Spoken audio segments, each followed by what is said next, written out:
Okay, so we'll get started real quick, but before we do that, we'll just we'll introduce everybody back here. I'm Skylar Van Valkenburg from Senate District 16 in Western Henrico County, and I'll be chairing this subcommittee, and I'll turn it over to my right.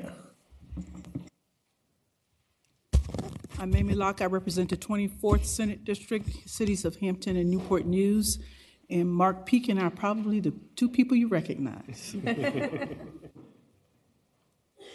Good afternoon, everyone. Stella Pekarsky, Western Fairfax County, and I'm from Senate District 36. I didn't realize Senator Locke knew my name. This is very enlightening. Mark Peak, State Senate District 8, all of Lynchburg, all of Bedford, and all of Campbell counties. And Senator Locke and I are two holdovers on this committee.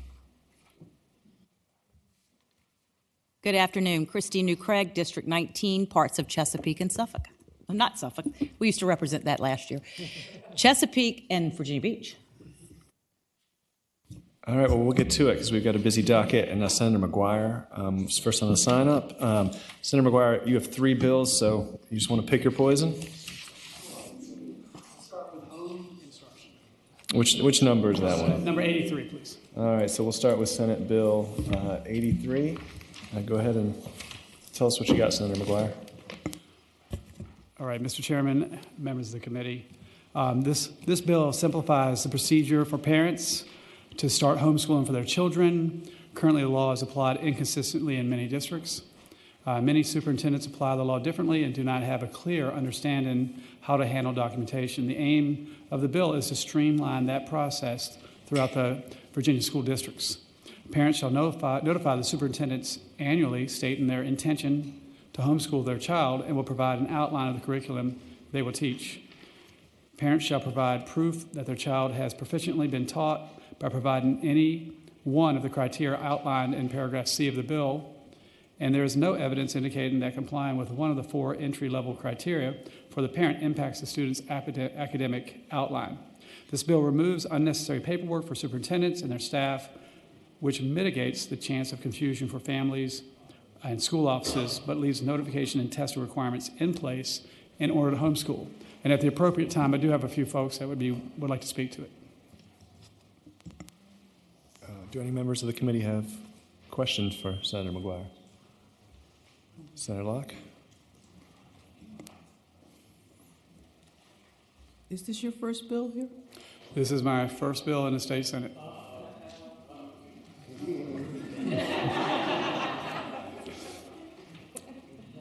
Okay. I'll have some questions for you in a moment. Thank you. Thank you. Do we have anybody that wants to is here to support the bill? We'll set a time limit, 10 minutes for those that support the bill. If anybody wants to come up and speak, just please identify yourself before you give comments.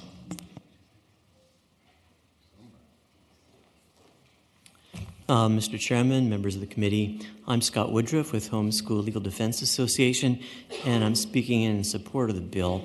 Virginia's first homeschool bill was enacted in 1984. At that time, there was an atmosphere of suspicion toward homeschooling, and in that suspicious atmosphere, the bill the General Assembly enacted was very restrictive. A parent could try homeschooling only if they could fit into one of 4 categories, each of which was pretty restrictive. But over the next 24 years, the General Assembly gradually embraced the philosophy that every parent should be allowed to try homeschooling. And that philosophy culminated in 2008 with the enactment of House Bill 767, as of which any parent could try homeschooling who's using a program. And the Department of Education defined program as a list of subjects to be taught. The list of subjects is already required in subsection B. So with that 2008 change, every parent could try homeschooling. That made all the other categories obsolete. However, all that detritus, all that clutter remains on the books. So if you look at 22.1-254.1A right now, you'll see Romanettes 1 through 4. They're obsolete, they're clutter, they can simply be done away with because any parent providing a program, which is a list of subjects, can be allowed to try homeschooling. I use the phrase try homeschooling because everyone who initiates a program has to supply evidence of adequate progress at the end of the year if they're going to be allowed to continue homeschooling. So the bill we're talking about now doesn't impact who can continue to homeschool, but only those who can initiate one. The problem with leaving those other Romanettes on the books is that local officials are always, and I mean always, getting confused. They apply stuff that is obsolete. They use old policy books that are based on repealed versions of the statute. They misunderstand them. If someone has access to prompt, accurate legal advice, I can cure this up quickly. But there are many people who homeschool who don't have access to prompt, accurate legal advice, and they're told, no, you can't homeschool.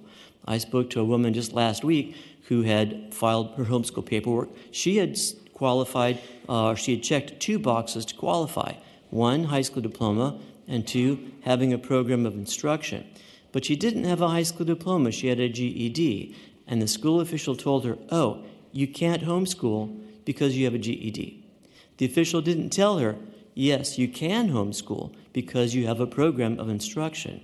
And this happens again and again every year. It wastes the time of officials and it hurts people. It's clutter on the books. It's a housekeeping thing. This will not expand who can homeschool. It will not expand who can initiate homeschooling. It just removes clutter and greatly minimizes the many mistakes that are happening every year in the fall. And I'd be happy to answer any questions. Thank you.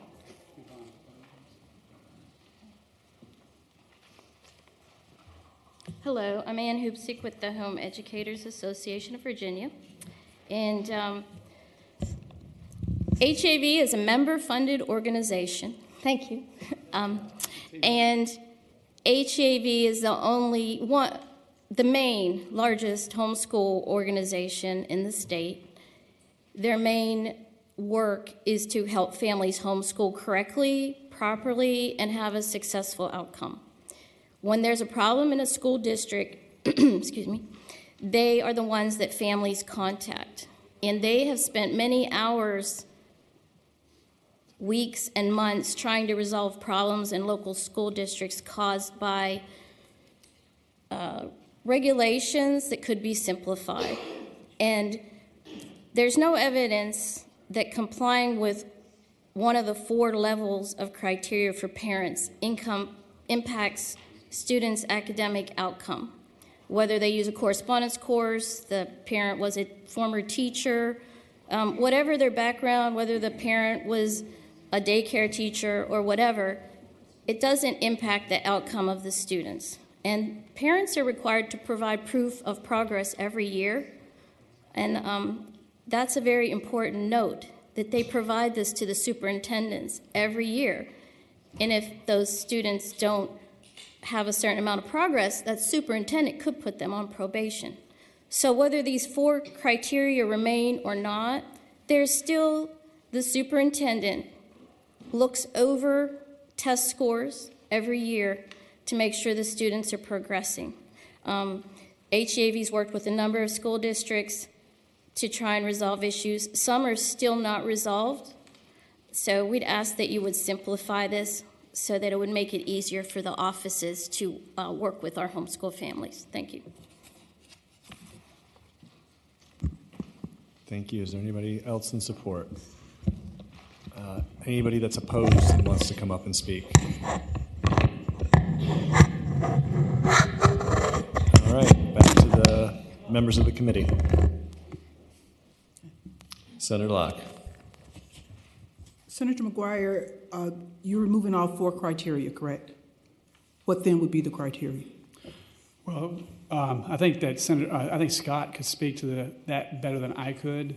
But basically, the criteria is already in place, that they report to the superintendent every year and follow those standards. So, Scott, if you wouldn't mind helping me with that. Thank you, Senator. With the enactment of this bill, there are still requirements to initiate homeschooling. By that I mean the notice of intent must be filled out, and the family must provide a list of subjects.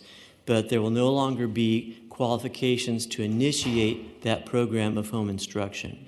There will still be the requirement of a year-end assessment, but every parent will be allowed to initiate a program of home instruction. And that's actually the law right now. But this simply clears it up and removes the clutter. Mr. Chairman, Senator Locke. so the only criteria that remains is the year-end assessment. The filing of the notice of intent will remain mandatory, and also an adequate progress shown by the year-end assessment will remain mandatory.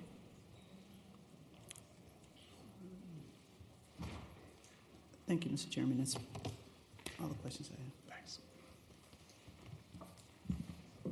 Anybody else? Unless the committee works on motions. Move the report. There's been a motion and a second. The motion is to report Senate Bill 83. The clerk will open the roll. All those in favor of the motion, please record their votes aye.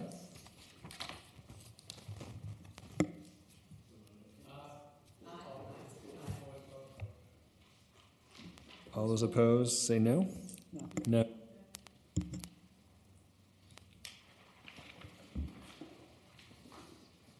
Clerk? The ayes are 2, the noes are 3. The motion fails to pass. Or fails to recommend. To recommend to reporting. That's right. Yes. Thank you. Senator McGuire, Chairman. which one do you want to do next? I'd like to present House Bill 84. And this bill provides local option, not a mandate, that each student district is given ability, either allowed homeschool students to try out for athletic teams or keep their current guidelines in place. Now, we all know this is called the Tebow bill, and obviously those parents are paying taxes. And in Southwest Virginia, at a minimum, sometimes they have a hard time finding enough athletes for the program. It permits parents to charge homeschooler, well, the school to them to charge homeschooler athletes fees to cover the cost of facilities, insurance, and equipment. 62,000 homeschool students since 2019. Many of these students live in rural areas where organized team travel leagues do not operate.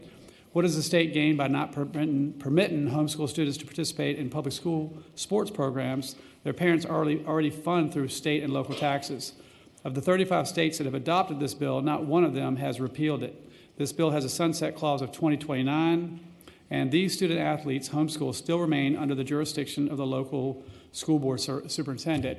And I might add that this ties to other bills, is that the homeschool students in the Commonwealth score 80% above the national average on reading, writing, and arithmetics. And the parents are paying the taxes, and again, especially in Southwest Virginia and other places, they can't find enough athletes for the teams. So I hope you guys will consider this. Any questions from the committee? Senator Locke. Senator McGuire, do you know the criteria that an enrolled high school student has to have to participate in athletics? With regard to GPA, attendance, things like that, yes. Yes. Would that be the criteria for a homeschool student to participate? I know that the homeschool world is different than public school attendance, but I think the grade criteria should be there. And again, I'd like to have maybe Scott come up and speak a little bit more to that, when appropriate. Who wants to? I'll have another question.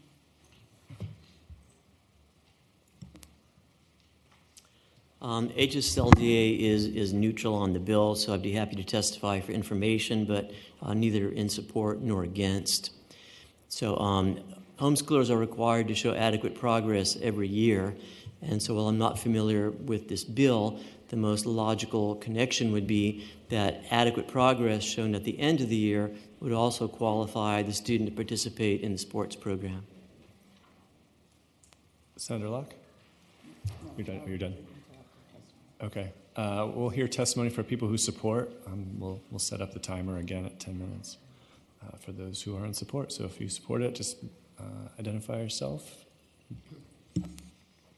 Good afternoon, Mr. Chairman, members of the subcommittee. My name is Steve Rossi. I represent Family Foundation of Virginia. And I think we all know the issues and particulars of this bill, but I just wanted to mention a couple things, hopefully, that haven't been mentioned. If I can just cherry pick a couple of things. It's been said that 35 states or thereabouts have this bill, have this legislation, and none of the problems that have been prognosticated by opponents of this bill throughout the years have ever happened in the 35 states. Take that for what it's worth. Normally, that's pretty good evidence a bill would work.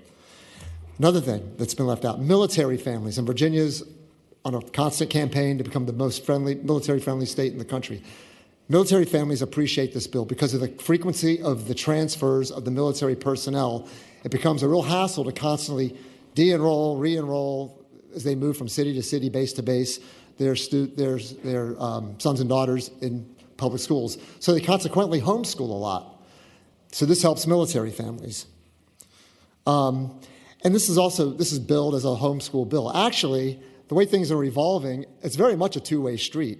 As the senator said, a lot of school districts, especially in rural areas, are having trouble finding athletes to fill out slots on teams, or at least to have good depth on a team, because you don't want to have like a football team with 22 players. That's almost, defeating the purpose of having a team. And then finally, of course, this is a local option, and it doesn't hurt if there's districts in certain areas of the state that need this. It's not going to affect other areas that might be opposed for whatever reason. So it's a win-win, and that's pretty much what I've got to say. I appreciate your time, Mr. Chairman and members. Thanks. Anybody else in support? I'll do that. Okay. Is there anybody here in opposition to the bill? Come up, we'll reset the clock. And if you could just once again state your name and who you're with before you testify. Thank you. Hello, my name is Dr. Emily Yen. I'm with the Virginia Education Association. VEA's board continues to oppose this bill. Good afternoon, Mr. Chairman, members of the subcommittee. Mark Hubbard with McGuire Woods on behalf of the Virginia High School League. We represent the more than 300 public high schools in the Commonwealth who host sports activities, and our members do not support this bill. They do not feel that we offer a la carte services with our education system. If you want to be part of the fabric of the education system in Virginia, you can attend class and also participate in sports. Thank you.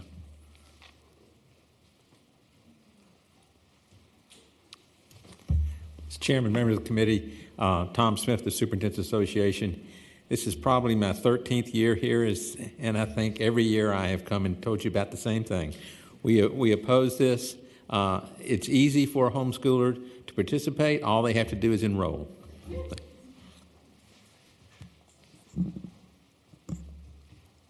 Denise Harrington, retired teacher from Henrico County Public Schools after 36 years of teaching. I am obviously not 20-something, but this bill comes up almost every single year. And one of my number one concerns is that the insurance, the liability of just putting people on a bus, and at one point, they still have private schools that have their own athletic associations and sports for private schools. So again, I went to public schools and had that benefit because I went to public schools. And so my mother told me, you just can't get something for nothing. And I think this is an insult to all those students in public schools and kids who would still come back to me and talk about, I'm playing this sport, my scores got high on the SATs, my grades, I'm working very hard. Mrs. Harrington, thank you for preaching or teaching, whatever you call it. But I think this is an insult to them. And I think if you chat with any superintendent, they will talk to you about the hiatus of the liability insurance that they would have to carry just to have these other students. So I'm adamantly opposed, speaking as an individual and retired teacher. Thank you. Thank you. Senator Peake? Yes, Senator McGuire, or someone on your behalf. Do we have any idea how many people might want to play? Does anybody take statistics? I can help you. Yvonne's got it. All right, Ann Hoopstick again with the Home Educators. This list is from the Virginia Department of Education. And just to make a note, HEAV is neutral on this because our organization does help people come out of public school. But this is on the Virginia Department of Education. Anybody can go there and put in homeschool, and they'll find these spreadsheets, Excel spreadsheets from the last 20 years maybe. And it has the numbers of students enrolled under religious exemption and under the notice of intent, which has to be filed every year by August 1st. So we're mainly talking about high school students, grade 9 through 12, and the total that they have for the year, 2023-24, is 13,372 students homeschooled under the notice of intent. So we would say a minimum, maybe a maximum of 5% of the kids would want to go back to the public school, because in Richmond, Chesapeake, Virginia Beach, these areas have large networks now of homeschool sports, but there are the rural areas. So we figure that maybe 669 kids, 5% of those high school students would participate statewide, which is a very small number. So just to let you know, the superintendents do know how many students there are homeschooled, and they do have their test scores.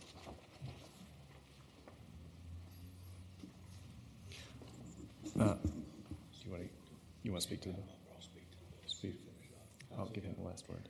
You want to speak to the bill? Yeah. Just speaking to the bill, I'll move to report it. And I understand all the arguments for and against. Obviously, we've talked about it for a long time. The one thing, Ms. Harrington, I kind of agree. If you didn't participate in school, and Mr. Woods, I understand that argument. The one thing about Ms. Harrington's statements is they didn't pay anything or pay to play. The parents are paying school taxes. If they live in that jurisdiction, they are paying school taxes. So I think that's a legitimate concern. And I would just, the one thing I like about this bill is it leaves it up to the actual school jurisdiction so they can determine, and if it's a rural area with a low student population or a sports playing population, they can make that decision, and assumedly they could make it every year depending on what the numbers look like. So based on that, I will support this bill. You want Senator Locke? No, not yet. Senator Locke? I'm going to use a Saslawism. And that is, I pay taxes on an F-22, but I certainly can't fly one. And there we pay taxes on any number of things that we're not allowed to either do or whatever. So the whole idea that simply because we pay taxes on something isn't a reason, for allowing something to happen. But I do have a question, Senator McGuire. Sure. Is it a part of your bill that if a school allows a student to participate in a public school athletic program, that school would stop being a member of VHSL? I don't think so, no.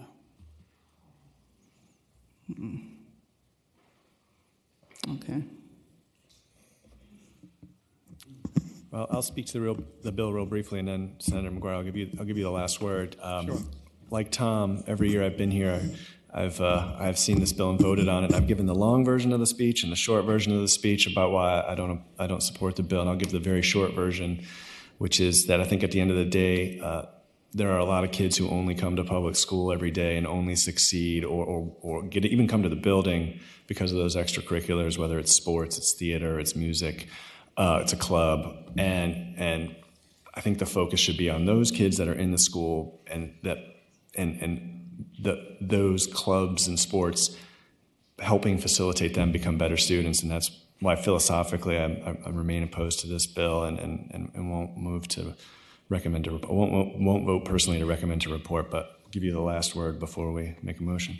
Well, I thank the committee and the chairman for listening and hearing us. And again, Southwest Virginia and other places are having trouble filling the classes. So perhaps in the future we'll consider maybe a pilot program to show that it does have merit.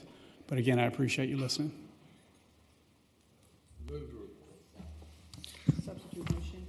Substitute motion. Substitute motion to pass by and recommend passing by indefinitely. Second.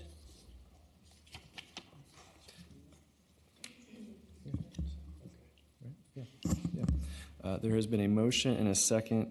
The motion is to recommend to pass by indefinitely Senate Bill 84. All those in favor of the motion, please say aye. Aye. Aye. All those opposed, say nay. Nay. 3, noes 2. Ayes 3, noes 2. The recommendation to report to pass by indefinitely passes. And last one up, we got Senate Bill 161. 161. Go ahead, Senator McGuire. Mr. Chairman, members of the committee, Senate Bill 161 is about advanced diplomas, have been the direction that we push students while in high school to make sure they graduate college with a career ready. I've worked with CTE directors in multiple counties, and I've had one said that an advanced diploma in Virginia and $1.25 wouldn't buy you a cup of coffee unless you were trying to go to UVA or an Ivy League school. The purpose of educators is to prepare young people for life. And this idea is agri-science classes. My district in particular has a lot of farming, forestry business. And for workforce development, this is an idea to help fill the CTE classes. And we're talking difficult classes with math and things like that. So just change the advanced diploma in Virginia to make room or incentivize students to participate in some of these other classes that could be part of an advanced diploma and help broaden the workforce in Virginia. And at the appropriate time, I have some folks that are with CTE, including my CTE teacher back when I was at Henrico High School back in the 80s, who taught me 3 years of electronics. So it'd be great to hear his comments when appropriate. Well, why don't we do that? Why don't we take testimony? So why don't we get the folks that support the bill to come up and talk, and we'll set the timer for 10 minutes again. So all those in favor, come on up.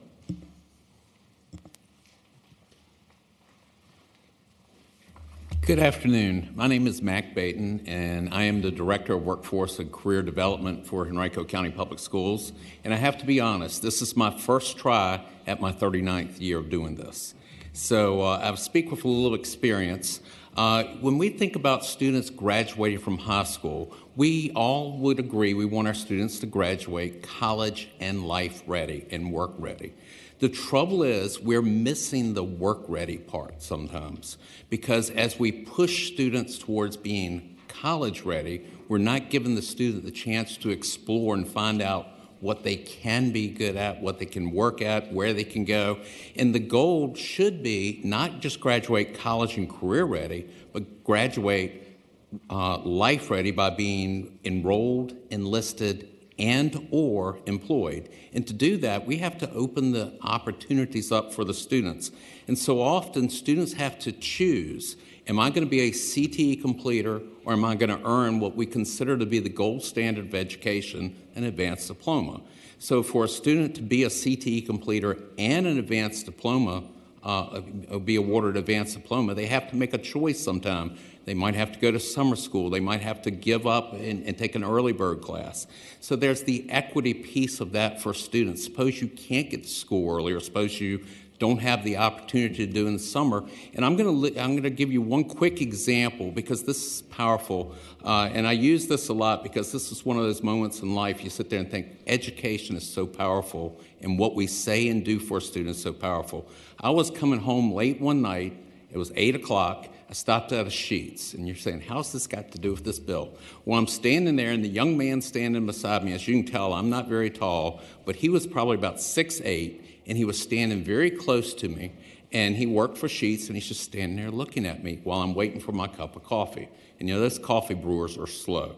And I'm standing there, I'm thinking, what did I do wrong? What did I do wrong? And all of a sudden, I look up at him, And the young man looks at me and he goes, "Can I ask you a question?" I go, "Here it comes. I did something wrong."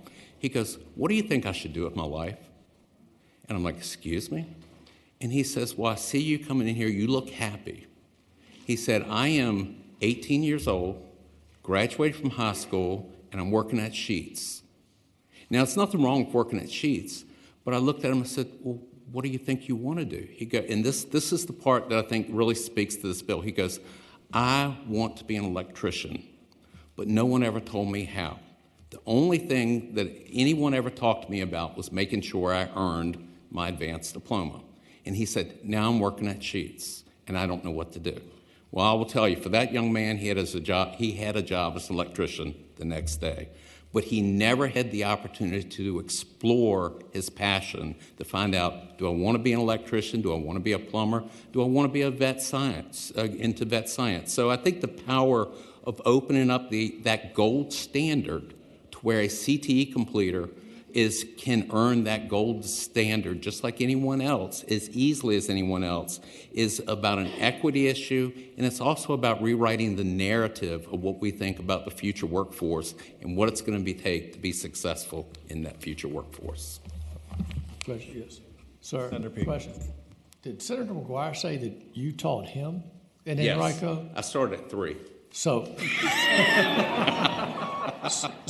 are you responsible for Senator McGuire? I tried. Oh, all right. Thank you.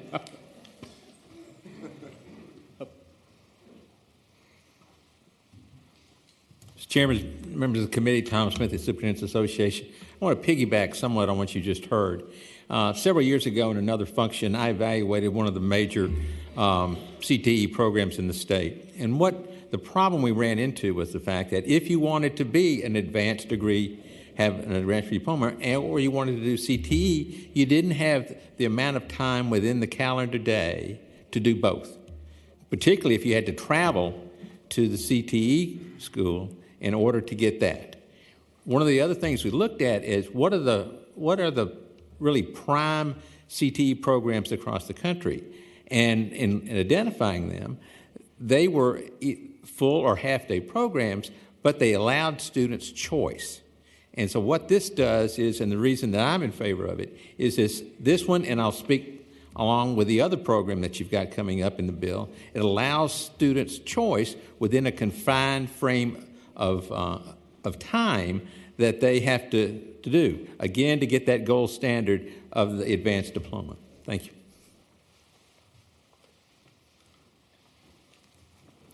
Afternoon, Mr. Chairman. Brandon Robinson. With the Associated General Contractors of Virginia, we represent commercial construction and all those who build in the Commonwealth, including those who build schools. CTE instruction is super, super important. We need over 200,000 craft workers in the next few years in the industry. So we are here to support anything that creates an advanced, additional path for CTE instruction and supports CTE instruction, because that will help train the next generation of craft workers and the folks who are going to work for members of the AGC of Virginia to continue building the Commonwealth. So thank you. Thank you. Is there anybody that wants to speak in opposition to the bill? All right, before members ask any questions, I want to set some context because we're going to see more bills like this. So two pieces of context that I think are worth noting before we have a conversation is, one is we're going to see a couple bills that kind of do pull and plug between taking out a certain requirement for advanced diplomas to put this in. We have another one today, but we might have more in future weeks. The second piece of context that I think is worth noting is that the board itself is going through the accreditation process right now, thinking about how to move through that, which inevitably the diplomas and that stuff will get caught up in this. And so I just want to throw that out there before we start asking questions about this bill as this individual bill. But if anybody has questions, Senator Peake, do you? Comment, not necessarily a question, but based on the conversation the chairman had with me before this, but I just want to point out that Senator Foy has a very similar bill, 139, and I just want to point out as one of the few truly bipartisan legislators here. I would support Jennifer Carroll Foy's bill along with Senator McGuire's. So thank you.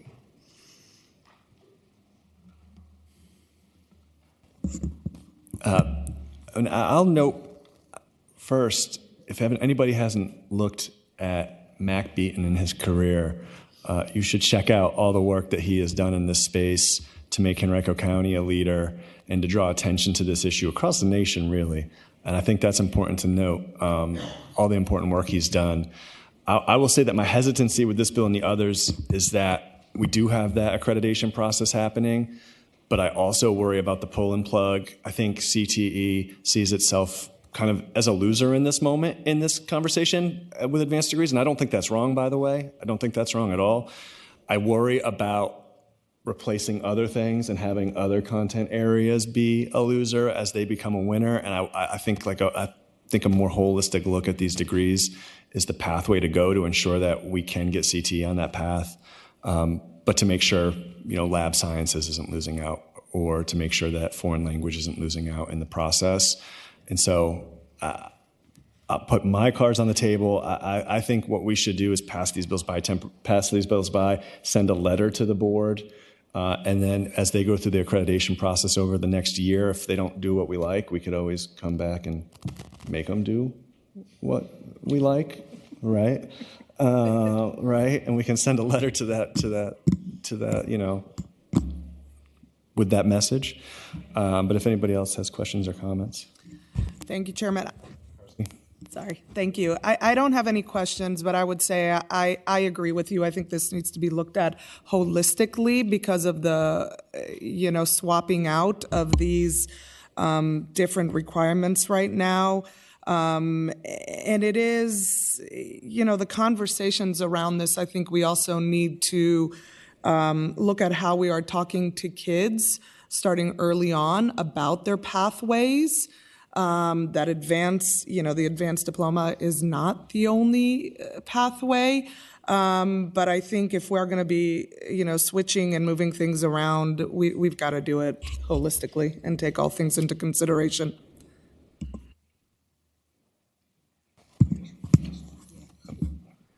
Senator Peake? Yeah, I'm going to move to report this bill. I'll certainly report when Senator Foy's bill comes up. Put it off for a year. We've been talking about CTE since I've been here for 7 years, and the decline, we have a decline in the workforce, and we are not encouraging CTE enough. And there's nothing like the pressure of a bill coming up for vote to get an administration or a group really motivated to get something worked out. So I think we ought to pass this out along with the other bill, at least pass it on to the full committee. Let us talk about it, give them a week or two to put some plans together. And then if we're going to do the letter, let's do it at the full committee level. We'll have time. Let's put the pressure on these folks, let them get to work, because we need to support CTE. So I'll move to report the bill.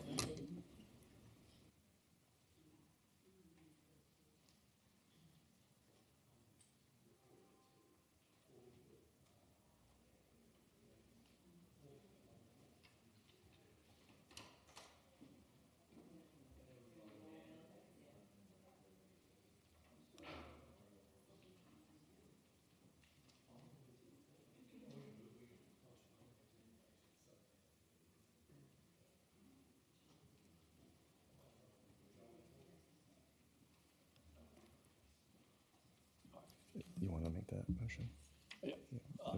You want to take back your motion, Senator Peake? Yeah. I'll make a substitute motion based on conversations up here. Since Senator Foy's not here, we're going to pass yours by for the week, hers by for the week since she's not here. Let you guys get together and talk with some administrators, and I guess come back next week when we meet. That's my motion. Second. So just to make sure I get that right, the motion is to pass by for the day Senate Bill 139 and Senate Bill 161. Yes. Is there a second? Second. All those in favor of that motion say aye. Aye. All those opposed? Motion passes. Those bills will be taken by for the day. Thank you, Senator McGuire. Thank you, Mr. Chairman, members of the committee. Senator Rouse. you're up. And we have Senate Bill 181. And take it away when you're ready, sir. Thank you, Mr. Chairman.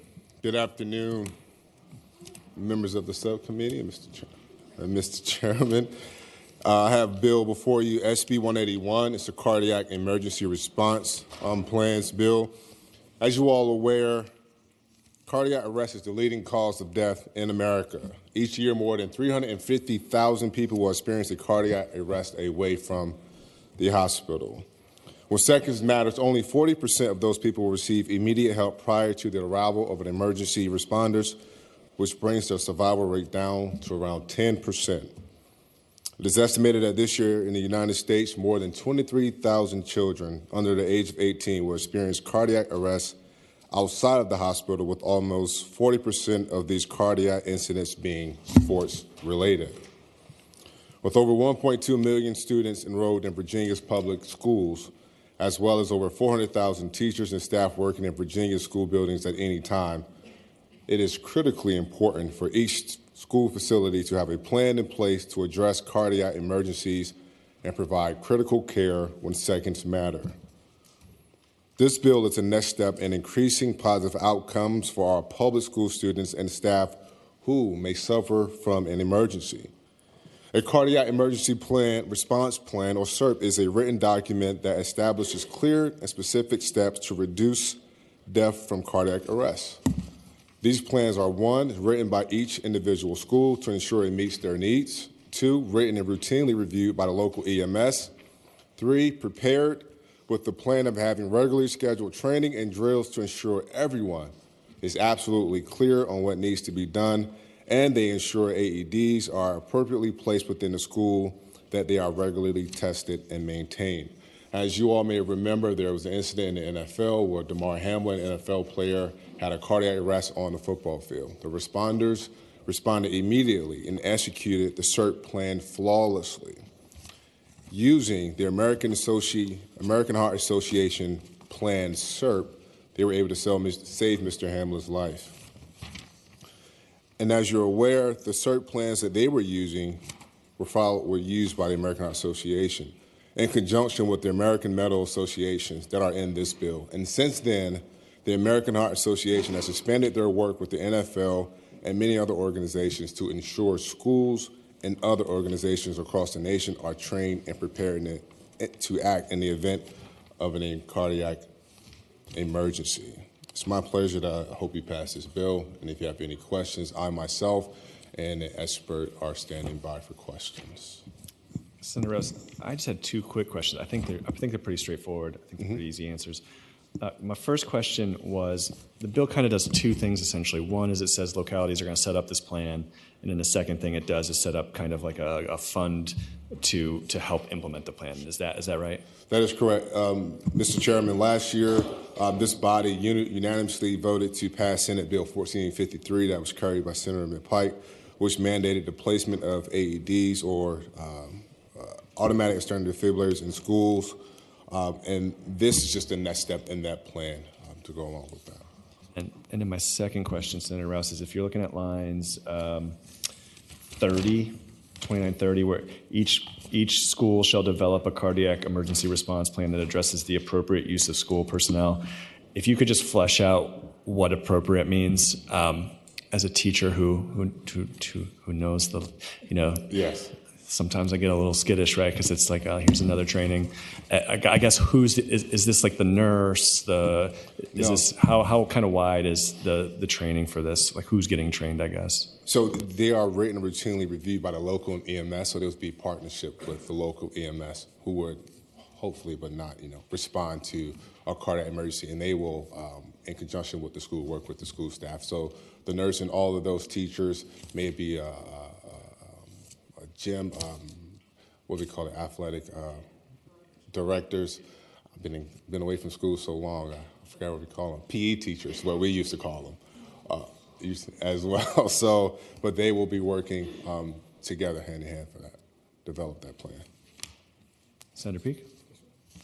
Are you setting up a fund, or will it be required to be in the budget? How is this going to get paid for? That is a great question, Senator Peake. Mr. Chairman. Mr. Chairman, the second part of this bill, it addresses the funding for these efforts. This bill proposes the creation of a grant program to support these school districts that may need financial support in implementing these plans. And so I remember last year, associated with Senator McPike's bill, there was a $400,000 budget amendment of that plan that did not make it into the budget. But what this does do is follow a similar grant program that existed within the Virginia Department of Health to support training efforts, along with the local EMS systems that need financial assistance. There's been a motion and a second. Yeah. Do you want to do test? Good.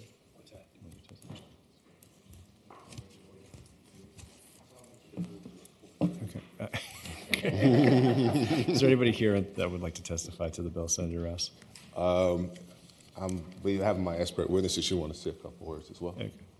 Okay. We have a couple folks here. Mr. Chairman, members of the committee, subcommittee, Jay Deck with the Virginia Education Association. This bill could possibly save lives the VA supports.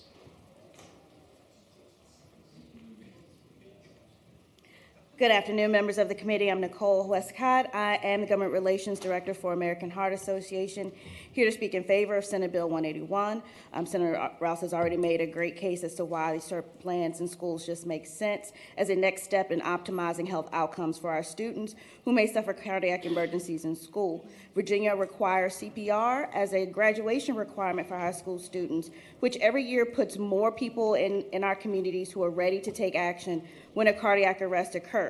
That was a great step that was put in place in 2012 after the death of Gwyneth Griffin, who is a 13-year-old Virginia student. Last year, Senator McPike's bill was another step in making sure that the AEDs were placed in school. And during that time, I'm sure it was mentioned that approximately 70%, an increase in positive outcomes by about 70% when a student receives CPR and AED support for a cardiac emergency within the first few minutes before EMS even arrives. Although it's definitely not as likely for cardiac arrest to happen in children, it is expected that 23,000 students under the age of 18 will experience a cardiac arrest outside of the hospital, and 40% of that time it is sports related. The American Heart Association has teamed up with NFL's Smart Heart Sports Coalition, which is established to advocate for the adoption of evidence-based policies that will prevent fatal outcomes from cardiac emergencies suffered outside of the hospital. 10 years after the passing of Gwyneth Griffin, Hayden Walters was just coming out of the locker room for cross-country practice in Independence, Virginia, when he suffered a cardiac arrest. However, this time, the coaches and nurses performed CPR, and he is alive today. With last year's bill, every school will have the equipment needed to increase these positive health outcomes for students. The Heart Association wants to make sure each school has the training and guidance needed to make sure that we have more Damar Hamlin and Hayden Walter stories than we have Gwyneth Griffin stories. Thank you. Thank you. Is there anybody who would like to oppose? All right. You want to restate your motion, Senator? Second. There has been a motion and a second to recommend to report Senate Bill 181. All those in favor say aye. Aye. Opposed? All right. Ayes 5, no 0. The motion passes. Thank you, Senator Thank you, Rouse. Mr. Chairman. Thank you, Subcommittee. All right, Senator Favola, which one do you want to start with, 13 or 60? I think I'll start with 13. All right, we have a substitute for that, right? Yes. Here's a substitute, and it's a very simple one. What the substitute does... Hold on, let's move it real quick. Sure, and I'll let you adopt the substitute. I need a second on the motion to move this up. Second, there's been a motion and a second. All those approved the substitute, say aye. Aye. Opposed? All right, substitutes before us. Senator Favola. Perfect. What this does, Mr. Chairman and members of the committee, is it allows local governments, it's permissive, to waive any zoning requirements that may be an impediment to an office building providing child care. This is an effort to address the lack of child care centers in many places in our Commonwealth, and it also has the benefit of enabling localities to use some vacant office space. We think this is a win-win. It is not a mandate. It's permissive. The state health and safety regulations would still have to be followed. It's only the zoning regulations that could be waived by ordinance. A lot of groups support this. The Virginia Association of Counties worked with me on this, and a number of interested child care providers. So I'm here if you have any questions. And just before we start the conversation, if we move to recommend to report this, it'll go to the full and it'll get re-referred to local government, because with the substitute change, it originally started as a bill for the Department of Education. It has now become local zoning.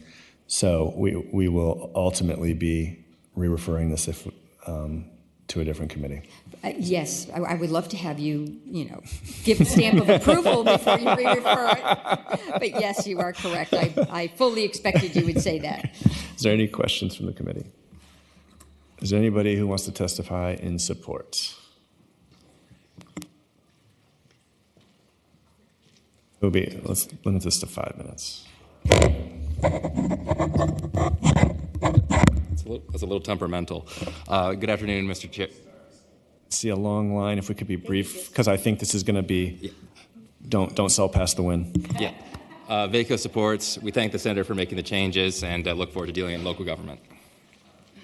Mr. Chair, members of the committee, Allison Gilbreth, Voices for Virginia's Children. We support this bill. Denise Harrington, Director of Advocacy for the League of Women Voters of Virginia, and we support this bill.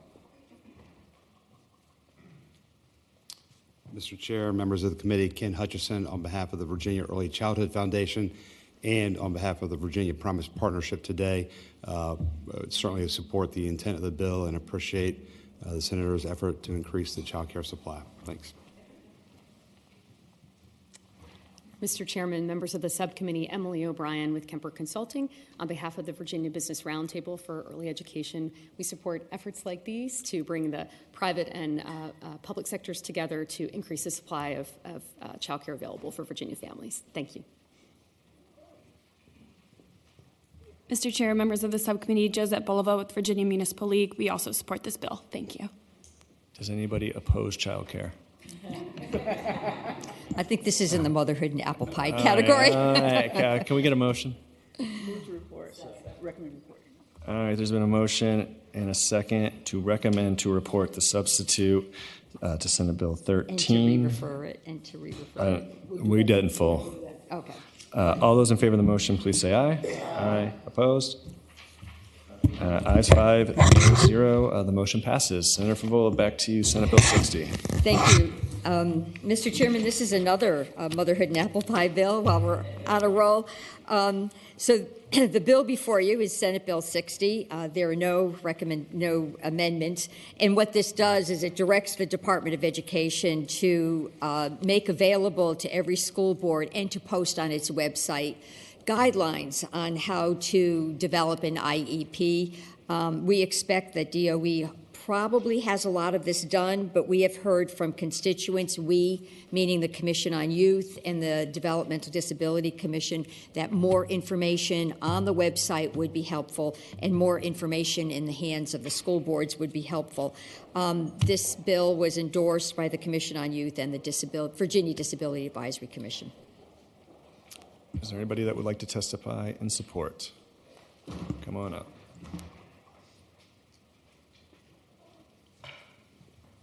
Mr. Chairman, Subcommittee, my name is Brian Kelmar. I'm the co-founder of Decriminalized Developmental Disabilities, and I have an autistic child, and I help work with the legislators when they put in some of that education for those with autism. So I strongly support so the parents can know that the information's out there and the school boards are aware of it, that it's out there. We strongly support. Thank you. Dr. Emily Yen from the Virginia Education Association. We support this bill. We think that this information will be very useful for stakeholders. Good afternoon, Mr. Chair, members of the committee, subcommittee. Mike Asip with the Virginia Council of Administrators of Special Education. We support this bill because this extra communication will be very supportive to our students. Thank you. Is there anybody that would like to speak in opposition? Any questions or comments from the committee? Yeah. Senator Newcraig. Thank you, Senator, for putting this in. I served on the Chesapeake School Board, and I think we do pretty excellent job with children with IEPs, but a lot of school divisions don't do that. I have several grandchildren, one that is in another school division in the Hampton Roads area that doesn't do a very good job, and my daughter had to seek counsel just to get support for her son and ended up pulling him out. So I think this is very important to our children, especially with IEPs, and I thank you for bringing it forward. Thank you. All right, this committee works on motions. Second, there's been a motion and a second to recommend to report Senate Bill 60. All those in favor say aye. Aye. All those opposed? Ayes 5, no 0. The motion passes. Thank Easy you. does it, right? Thank you, Senator Favola. Okay. Senator Stanley? Senator Stanley. Senator Stanley. We got Senate Bill 28. Yeah, which one would you like to kill first? Is it, Do you have two? You have two. 27. Oh, yeah. Which one do you want to do first? Well, which one do you like? Let's do 28 second. Let's save the fun. What Let's does that mean? Let's save the fun for last. Okay, 27? Yeah. Okay. Mr. Chairman, members of the committee, Senate Bill 27 is actually a bill that I offered about 2 or 3 years back that passed out of the Senate, went on to the House, and I just have such a great record over there in the House of Delegates. I don't know why things just disappear. But you were one of my only lifeboats out there, and I appreciate it on every turn, and I'm hoping that that will be the same today, maybe, on this side. And welcome to the Senate, Mr. Chairman. So what we're having right now is, and we've seen that even in last year, some of the commitments we made and some funding, but what this tries to do is create an incentive program. And really, when you look at this, it's not a mandatory thing that we pour money into, but we send up a fund that we actually can also use corporate dollars in areas, and especially when you look at the regions, the socioeconomic status of eligible students, the need for such trades, to try to restore VOTEC, vocational technical schools, back into our public school system using some private funding dollars. We have companies that come in, they need maybe the trades pipeline. We're suffering right now in Southside Virginia a 21% drop in the trades. That is, we have 21% more jobs in the trades needed than we actually have tradesmen and women who can fill those jobs. And part of, I think where we need to kind of maybe return to the grassroots of education, it's not that we're doing anything wrong in that sense, except we kind of moved away from the trades and using that as a part of the public school system. I've had many companies and manufacturers have come and said, if we could, we would set up a trades program right there in the high school. Well, if we could get them to contribute to the fund and then to go based on that region or area or the area of need as this sets up, then maybe we could alleviate any kind of costs that are prohibitive for our public schools in doing the same thing and resetting up these trades programs. And the trades itself, the list of tradesmen and women in the different variations have grown. And in our 21st century economy here in the Commonwealth of Virginia, we need tradesmen and women. And we need to be able to educate them. And at the same time, not burden our public schools with funding requirements that they can't handle to reinstitute those things. College is not for everybody. And in fact, if you look at what the amount of pay, the average amount of pay for a tradesman and woman, you're talking $50,000, $60,000, $70,000. And again, I think I said this earlier when I was talking this morning before the full committee on trying, my whole thing is where we are right now. A per capita household family of 4 in the state average is like 70,000. Where I am, it's 38. And there are so many, almost one out of 3 children live at or below the poverty level. And most of them are not college ready or cannot afford college, don't think about going on to college. But if we could break the cycle of poverty by giving them a trade, that maybe first they start out working for the plumbing company, but pretty soon they own the plumbing company. Pretty soon they work for themselves, and then they've broken the cycle of poverty. My father lived in abject poverty and was able to break the cycle of poverty through education by getting a scholarship to go to college. Not everybody can do that. Not everybody has the wherewithal, but everybody should be given that opportunity and chance to break the cycle of poverty, to get that job that's going to change their life, and it will break the cycle for their whole family in the future, as it did for me. So for that, Mr. Chairman and members of the committee, I appreciate you listening. That's why the bill is being offered today. Is there anybody here that wants to speak in favor of it? Come on up. I'll be able to sit it for 5 minutes. Mr. Chairman, members of the subcommittee, Stacey Gordon with the Virginia Manufacturers Association, and we support the bill and thank the senator for introducing it. Thank you. Anybody that opposes? They wouldn't oppose you, Senator Stanley. You just move along if they do. Senator Mr. Peake? Chair, yeah, Mr. Chair, brief. First, when Senator Stanley says, and college isn't for everybody, he usually points and says, especially you, Peake. But I will move to report. But charity the bill. is. Yeah. Charity is. So. There's been a motion and a second to recommend to report Senate Bill 27. All those in favor say aye. Aye. Aye. Opposed? Ayes 5, no 0. The motion passes. Now let's have some fun. Yeah, Senator Stanley, right. Senate Bill This is a 28. good Let's one. talk about Yeah. cell phones in schools. Yeah. Ooh, all right. Yes, sir. Hit us with it. I can just feel him lining up behind me already. So, Mr. Chairman, members of the committee, Senate Bill 28 comes out of many discussions I've had with members of school boards, people who are in the school system, and also my own personal experience. The first one I will bring to you is, of course, a family came to me who I knew very well, whose daughter was dragged into a bathroom, was beaten mercilessly, and it was filmed, and it was put on social media. The consequential harm was unbelievable, and she tried to commit suicide. They call this banking, which is the use of the cell phone to film things, and then they put them on websites and social media platforms. They get views and clicks.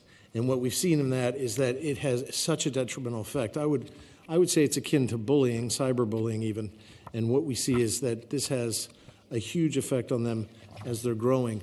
It's something that I don't think, and even with as young as this panel is, I don't think we ever had to suffer through. We didn't have the distraction of cell phones in our schools. Now, I went to the day after the election when I was licking my wounds, but yet at the same time waiting to have a subcommittee hearing with you as chairman, Mr. Chair. I went to the school in Galax, which was a middle school and a high school, to talk about the election and talk about politics, talk about what we do here. And what I found was almost every single student, because they did not have a policy, had a phone in their hand, they were looking down. They were walking through the hallways, looking down. The sounds of pinging was almost on a constant and regular basis. I saw one kid going into gym in his gym clothes with his cell phone, looking at his cell phone. And I asked the teacher, and I said, what does this do in terms of learning? And she said, it completely changes it because they're addicted, almost addicted to looking. She said constantly, every day we're hearing the pinging because they're in these group chats or group settings when notifications are going on. And they must look down at their phone, and it distracts them from learning. And I said, well, can't you do this anyway? And they said, well, we're not sure. Some schools, and you will see, and I researched this, have passed policies, discussed policies, but we're also a Dillon state, a Dillon rule state. And so I think for us, and what this bill tries to do is say, you have our permission to ban the use of phones during school hours. Now, as you see, it's on, before school hours and after school hours. I just create the time in which they can ban this. Someone also asked me that there are special needs children that have to use their phones during the school day. And I would think that they would, that a school can be given the ability to figure out a policy that works best for them and for all students. I also did a lot of research on this because I was interested. And Carroll County High School, which is actually in my district, and Carroll County Middle School, they did an activity and they did a study. And they found during student-led activities, high school students received an average of 235 notifications per class, or 14 notifications per student. Middle school students were inundated with notifications averaging 2,800 notifications per class, around 31 interruptions per minute. They found out that, and national statistics have indicated that 89% of high school students have experienced cyberbullying via their phone while in school. And then students have indicated in surveys that they've responded to in studies that they spend more time than average on screen activities, and that from that they're more likely to suffer anxiety and depression. One study that I noticed in particular reveals that teens who spend 5 or more hours per day on their devices are 71% more likely to have at least one risk factor for suicide.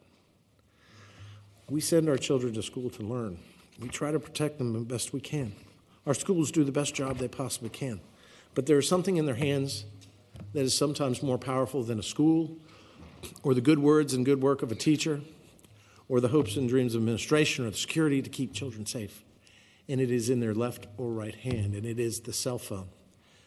I'm not telling them to ban cell phones. I think we should send a clear message to our school systems that if they find it's in their best interest to do so during the school hours, they should have every right to do so under a policy that they create themselves. Thank you, Mr. Chairman, members of the committee.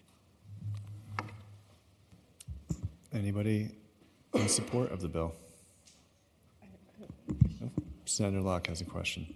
Senator Stanley, you said that you had done some research. Have you found any school divisions or areas that have banned the use of cell phones? Yes, ma'am. Where? Madam Chair, I'd answer the gentlelady by saying yes. Actually, there's a new cell phone policy for Carroll County Public Schools, and there's a new cell phone policy for Richmond schools. In fact, Richmond schools have noted since the policy, and there's one in noted since the policy that the fights have gone down, and or at least the videotaping of fights have significantly decreased because, and what they have are these pouches, which are cell phone pouches, which, and some people have cell phone lockers. So we've seen some schools do it, and what they've seen is our own Richmond school system here has declared it to be effective. And so they're seeing that the cyberbullying is going down, the distractions are going down, and most importantly, in one of these, and I have it here, but I didn't mark it, but I should have, is that what they're finding is there's less incentive to fight. Because if there's less incentive to videotape it and get clicks or spread it around and humiliate people, then there's less actual reason to fight. And so they're seeing a huge success in that. Senator Newcraig? So I served on the Chesapeake School Board. I'm waiting to hear back from Chesapeake. They just passed a new law policy this year on cell phones, basically probably putting them in their locker when they're in school. They just can't have them in the classroom. But we had a lot of teachers had serious concerns about the kids with cell phones. And every teacher I talked to said they felt like the children were engaged, they were being videoed, and they just felt like it disrupted their classroom and their learning. So I thank you for this bill. And I know there's both sides to this, safety, but our children, they're there to learn, and we've got to have them focused and ready. Thank you. Well, we have, and Mr. Chairman, I'd answer the gentlelady, and thank you for that.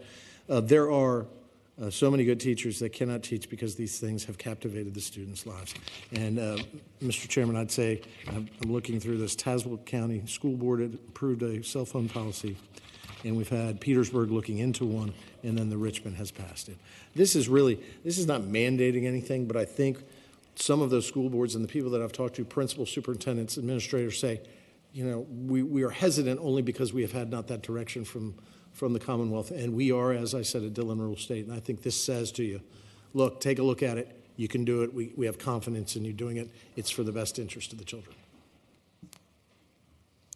Senator Pekarsky? Yeah, I think maybe you addressed a little bit where you're coming from. I don't disagree with the premise of your concerns. We actually passed this in Fairfax County while I was on the school board, and we are a Dillon state, but school boards are also tasked with setting policy for their school systems. So I'm just trying to understand why this is necessary on this particular topic when we are seeing school systems putting this into place. And I guess if you can elaborate a little bit on that. Mr. Chair, I'd answer the gentlelady. First, I'd thank her for serving on the school boards. That is as they say in politics, closest to the sun. So you have the heat. There are some school systems that are taking this seriously. Some do not know. Some of them haven't. Quite frankly, I think we need to alert ourselves in this Commonwealth on a statewide basis that this is an issue, and that we trust our school boards and we trust our schools to implement a policy that, one, make sure that learning is paramount as is what everyone wants it to be, and two, that our children are protected. It is, I have heard case after case, and I've unfortunately defended children in a court of law that have participated in cyberbullying. And I hate to say this, but kids today are mean. I mean, the ones that I stand next to from the ones that I in court from 30 years ago, they're different. And I think we have to say that this exposure to social media, this exposure to something that captivates their attention is an impediment to their ability to learn. And I think it's a cause for concern as to their safety. So why don't we as a state say, you are permitted to adopt a policy which can ban that phone between the hours of whenever the first bell rings and the last bell out rings. Is there anybody that wants to speak in opposition to the bill? They're all on their phone. They're on their They're phone. all on They're their on the phone. phone, yeah. They're swiping through Twitter to see what people are saying about you. I look back there, they're all like this, just like those kids. They're all subtweeting you, Senator Stanley. They're tweeting out what a dumb bill Stanley has. They're waiting until I go into the bathroom so That's they right. can. That's right. I'll add my 2 cents to this, which is I think I have no problem telling the localities what to do. I think that's what we're here for. So let's do it. I like the way you think, Skylar. I know. That's why we get along so well. The second thing I say is I think we do need to have a conversation about this broader issue, both with schools and outside of schools as well. And I think there's bills on both sides of the aisle that they're going to seek to address it, and some are going to pass, some aren't, because this is all new space. But I'll just piggyback on one thing that Senator Stanley said, which is that Richmond City has put it into effect in some of their schools, and I think it's been pretty successful as a pilot program. And so I'll be voting to recommend to report it. But if there's any, if there's anybody else Senator Newcraig. Real quick, I just heard back from my district, and they voted to take the phones away during the day for all students, but high school students can retrieve it during lunch. But that's it, and they said it's been very successful. Kids are more engaged, and it has cut down. Now, I was on school board, and I don't like you telling me what to do because I'm an elected official, but, I see where we have an issue with it. Permissive. It's permissive. Very permissive.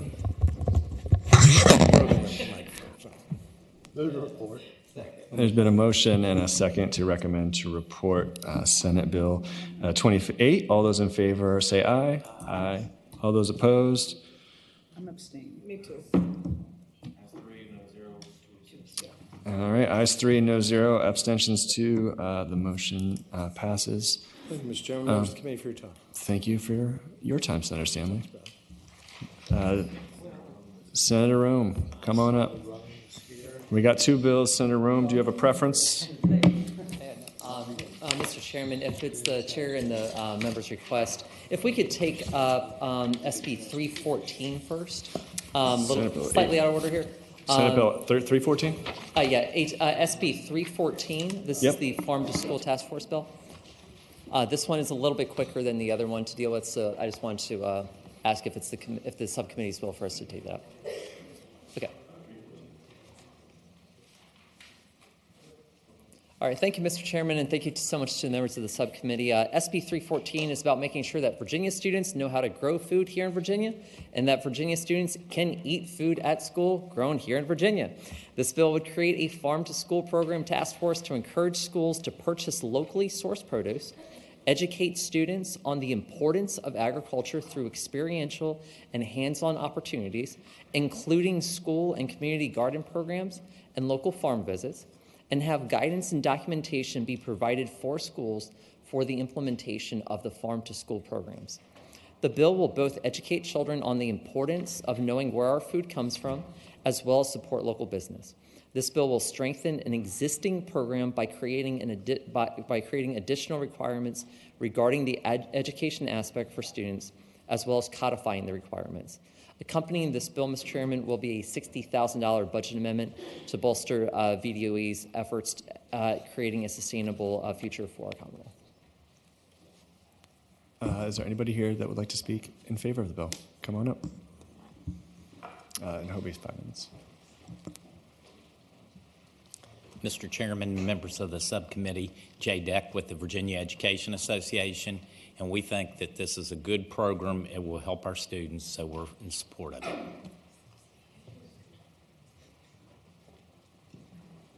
Hi, everyone. Heidi Hertz with Cozen O'Connor Public Strategies with the Virginia Agribusiness Council and Virginia Food Access Coalition. We support Virginia Food for Virginia Kids and support this bill.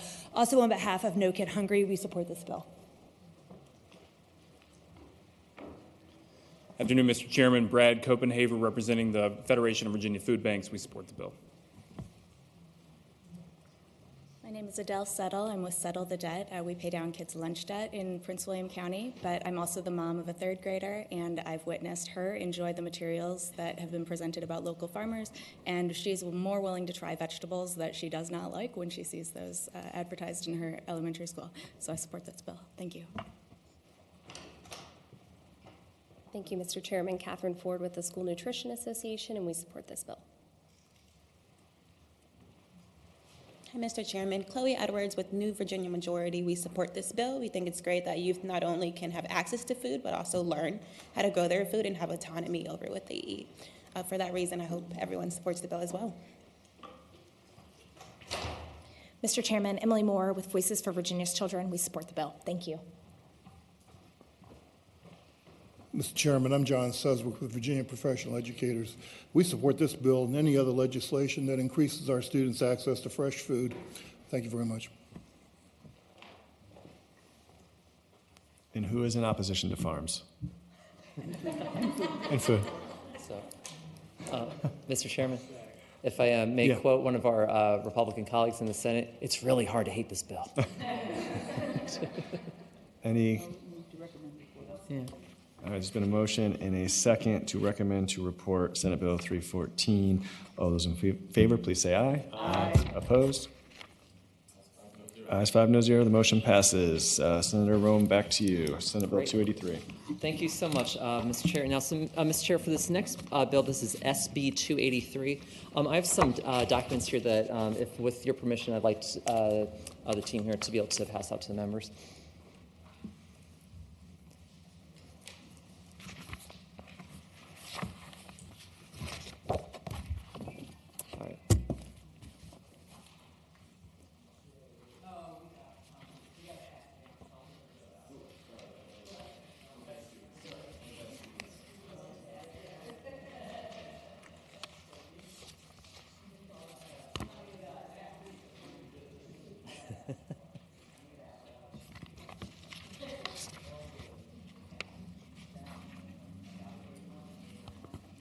All right.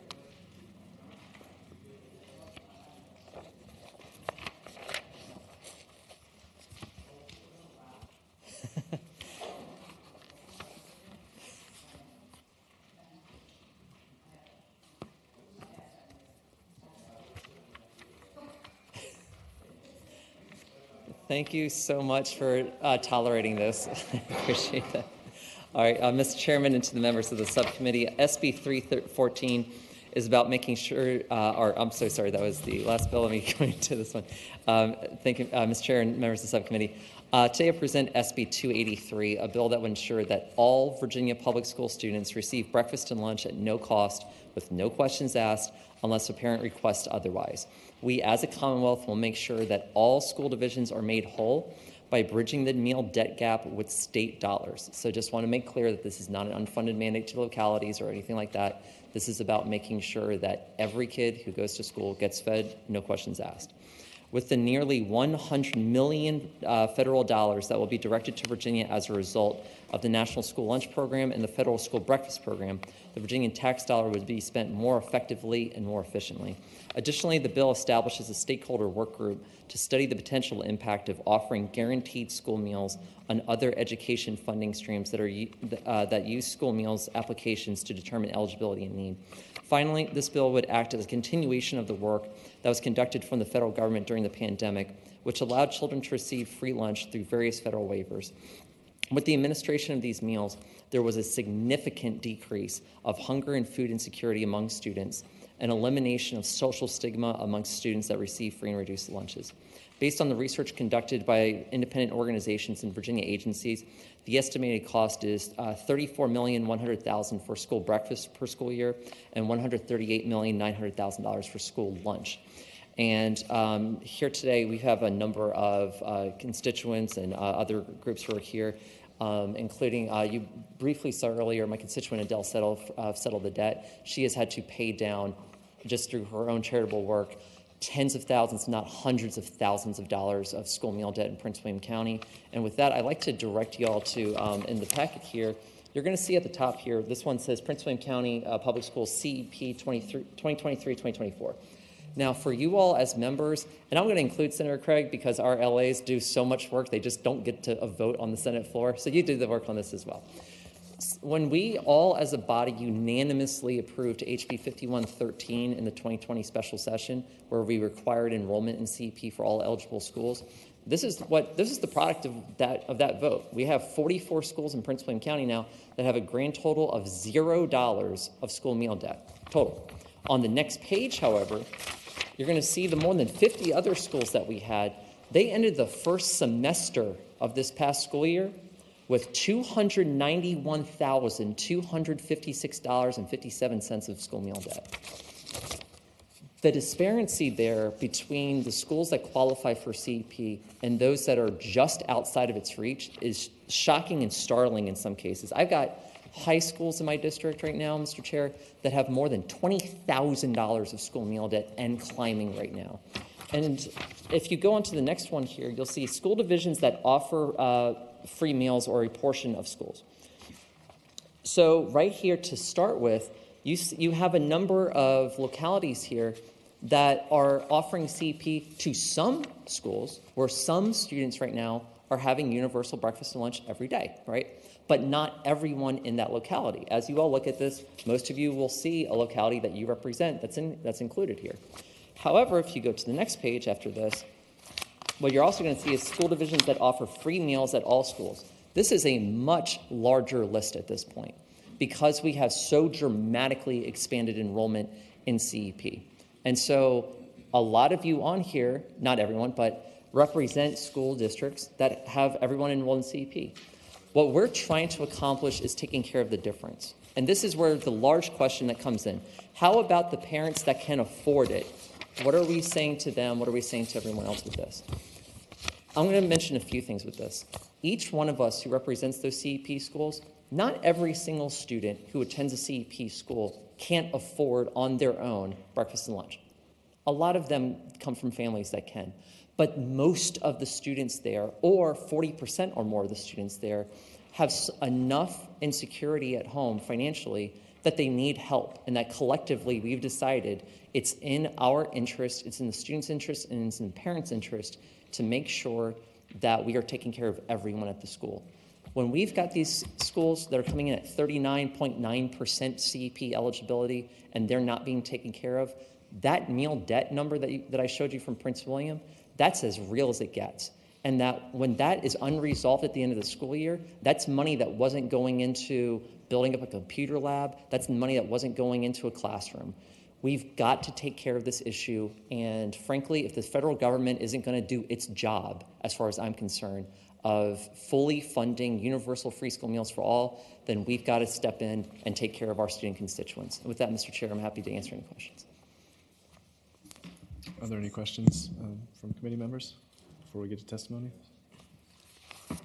Senator Craig?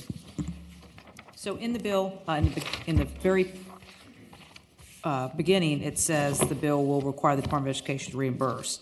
Then down a little ways, the bill also requires the Secretary of Education, in coordination with the Secretary of Finance, to convene a stakeholders. Yes. So you got two parts of this, and then of course it's got a financial impact, correct? So we'll be going to finance. Yeah. Yes, Mr. Chair, I would tell the senator in that case that yes, this will obviously have a budget amendment to go along with it, as will the last bill, and I want to make sure that everyone knows that the goal of this is to take care of both the immediate problem as well as making sure that we've got that task force, those folks who are getting together to make sure that we are solving the longer term issue that's going to come out of this.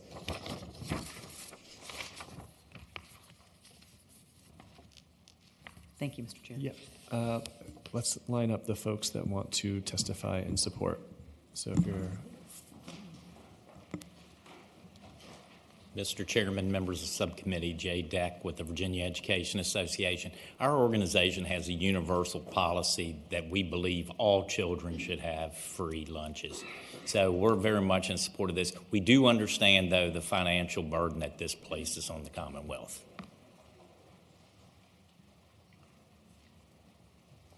Hello, my name is Adele Settle, and I founded Settle the Debt in Prince William County to pay off student school meal debts. So far, I've been able to raise about $250,000 to help pay off school meals for the children in my county. I hear often from parents who earn just over the threshold to receive free or reduced meals for their students, but they're still struggling and they need help to pay for those school meals. Particularly this holiday break, I heard from a mom who has cancer, who is in chemo, and she still earns too much as a nurse to qualify for free and reduced meals, but she is struggling and cannot pay for her children's meals at school right now. And she was asking for my help, so we reached out and we took care of her meal debt. But this is a situation that needs help on a much larger scale. I can't take care of everyone's, unfortunately, and I need your help to do that. So many families are a lost job, an illness, an emergency away from not having enough to cover even their most basic of meals. Making school meals available at no cost for families would make their lives so much better. And during COVID, we saw that universal school meals worked and is feasible. Currently, my school district has, as you heard, $290,000 of meal debt on the books, and the current system just isn't working. It isn't working for parents, it isn't working for students, and it isn't working for the school divisions that wind up absorbing this debt at the end of the year. Please vote in favor and in support of this bill and help ensure the future success of our communities and our families in Virginia. Thank you. Good afternoon, Mr. Chairman and members of the committee. I'm Taye Mallory with the Virginia NAACP. We support the bill, and I was reminded of a quote that our former First Lady, Dorothy McAuliffe, gave when she worked on this initiative, and she used to say, our children cannot be hungry for knowledge if they're just plain hungry, and so we support the bill. Thank you, Mr. Chairman. Catherine Ford with the School Nutrition Association. I'm not certain I can improve on the words of those before me, but we thank the patron for bringing this bill. This has been a priority for us for a long time, and we believe that just like textbooks, just like school buses, just like desks, that meals should be provided to children at school. We support the bill. Thank you. Mr. Chair, members of the committee, Kelly Fitzgerald representing the American Heart Association. We're also very supportive of the bill. She stole my bus line, but as Nicole, the Government Relations Director for AHA, likes to always say, we don't ask a family how much money they make before we send a school bus to pick up their child. So we feel that nutrition and meals in school should be the same. So thank you. Good afternoon, Mr. Chairman. Tanya James, I'm here as a private citizen and retired Marine who, as a senior Marine in Marine Corps, had to mentor young Marines and their families who had to be on free and reduced lunch. I'm asking the committee to support this bill. Thank you. Good afternoon, Chair and members of the subcommittee. I'm Cassie Edner. I'm the Public Benefits Attorney at Virginia Poverty Law Center, and we believe that all students should have access to healthy school meals, and we support this bill. Thank you. Denise Harrington, speaking as a retired teacher, having spent my last few years, last 19 years, in a Title I school in Henrico County, Virginia, and watching what happened to students before we had the free lunch program and free breakfast program. And there was a lot of food insecurity, and Senator Rome's research is accurate, and I recommend that we fully support our children and families, and I recommend that, I hope that you all will report this bill out. Thank you. Hello, everyone. My name is Chloe Edwards. I'm the Policy Director at New Virginia Majority. We serve working class, people of color, including youth and their families. We serve chapters across the state, including localities like Norfolk, who have great disadvantages due to the lack of fresh and nutritious foods. As someone who grew up on free meals, on no-cost meals myself, breakfast and lunch, the daughter of a single mother with triplets, these kinds of services definitely come in handy to ensure that children have their basic needs met in order to thrive in school. Mr. Chairman, Emily Moore, Voices for Virginia's Children. We echo all of the comments before us and want to ensure that our young people have access to full bellies so that they can do well in school and succeed in their communities. So we ask that you support the bill. Thank you. Good afternoon, Mr. Chairman, members of the committee. Heidi Hertz with Cozen O'Connor representing No Kid Hungry, Virginia. Virginia has been a leader in making sure that students have the nutrition that they need. Thank you for the leadership of the General Assembly, of the Senator, and CEP, making sure that schools that qualify have those multiple meals for students that need them, but also with reduced price meals. We've taken that additional step to offset those costs for school divisions that have a high percentage of reduced price meal students. Really appreciate the Senator for modeling language after what's been successful in in other states, and Virginia can lead on this again, and this is the next best step. Thank you. Mr. Chairman, Brad Copenhaver once again with the Federation of Virginia Food Banks, and we also support this bill. Thank you. Monica Hutchinson, Rise for Youth, and for all the reasons already stated, we support this bill. Mr. Chairman, John Suswick with Virginia Professional Educators. Hungry students can't learn. We support the bill as well. Thank you so much. I almost said good morning. Good afternoon.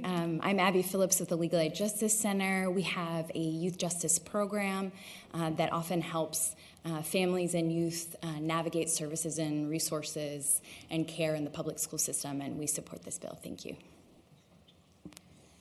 Anybody that would like to testify in opposition?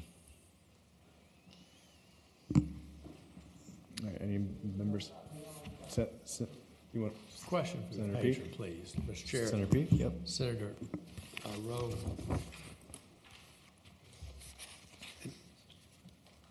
How many? Is this going to apply to every school in the Commonwealth? So, Mr. Chairman, I would tell the senator that this would apply to the schools that are not currently enrolled in CEP. And so for those schools who are not currently enrolled in CEP, as I was demonstrating with the sheet earlier, that's where we're having the major problem of school meal debt that we're trying to eliminate. And Mr. Chair, is every school in the Commonwealth eligible for CEP?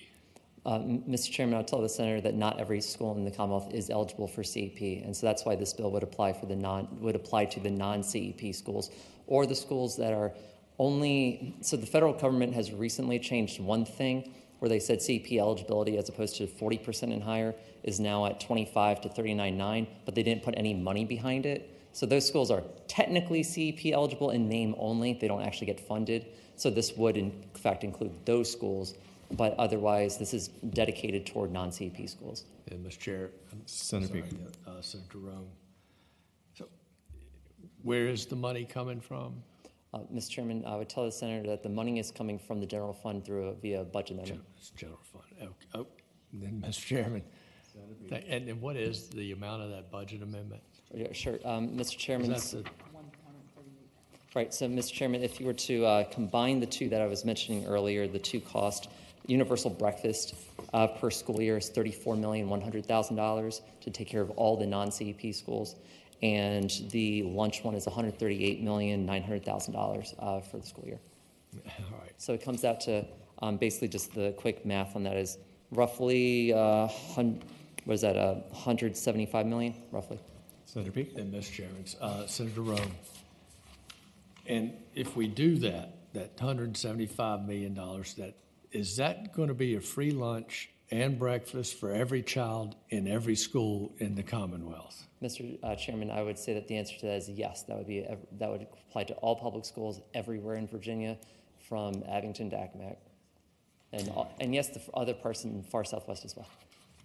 I'm not quite far south. I know. It's Lynchburg, Bedford. I got you. Mr. Chair, yeah, I understand we'd be very eligible. Senator Newcraig, did you have a? Oh, no, we're fine. You're good? I suppose I should have said Ewing. What? I should have said Ewing.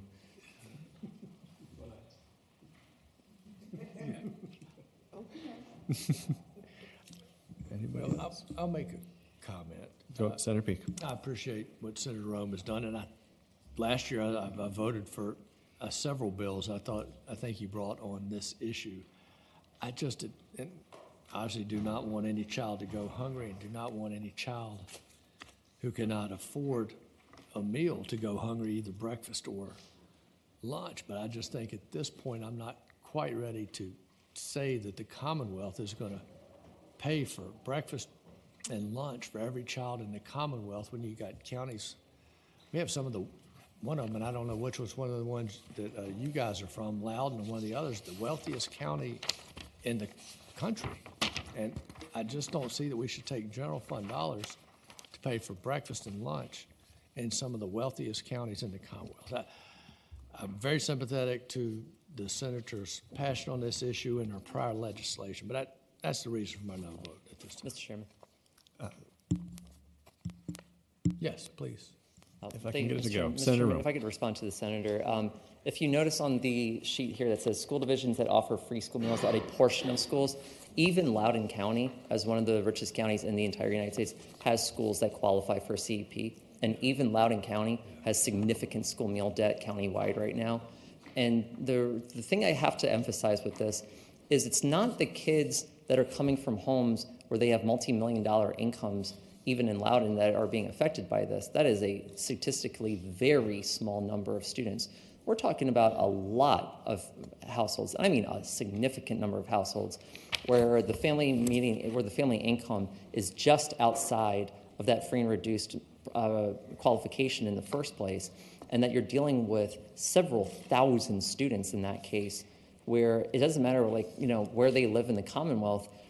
The problem is that when you have the policy that we have now, it is great that we have enrolled so many schools in CEP where we don't have to worry about funding them through this amendment. This amendment is not going to change the fact that those CEP schools are getting that money from the federal government.